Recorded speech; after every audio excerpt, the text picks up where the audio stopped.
Steam ছাড়াই মোমো।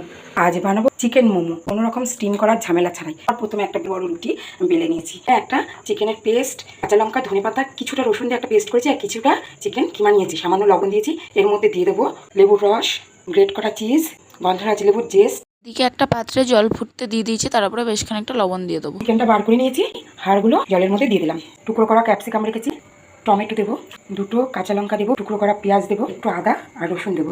এটা চাপা দিয়ে দিলাম। আমি যে বড় রুটিটা বেলেছিলাম তার মধ্যে থেকে গ্লাসের সাহায্যে ছোটো ছোটো কয়েকটা রুটি কেটে নিয়েছি। এবার ওর মধ্যে চিকেনের পুরটা দিয়ে নিজের মন মতো আপনারা শেপ দিয়ে নেবেন। ফুটন্ত স্যুপটার ওপরে এবার আমরা মোমোগুলোকে দিয়ে দেবো। এবার কিছুটা সময়ের জন্য ঢেকে নেবো। দেখিয়ে দিই আপনাদের কেমন হলো। মোমোগুলো একেবারে কুক হয়ে গেছে। এবার এরকম একটা ঝাঁঝরি বা ছান্তার সাহায্যে মোমোগুলোকে আমরা আলাদা করে নেবো। আর স্যুপটার মধ্যে কর্নফ্লাওয়ারগুলো ভালোভাবে আমি মিশিয়ে নেবো।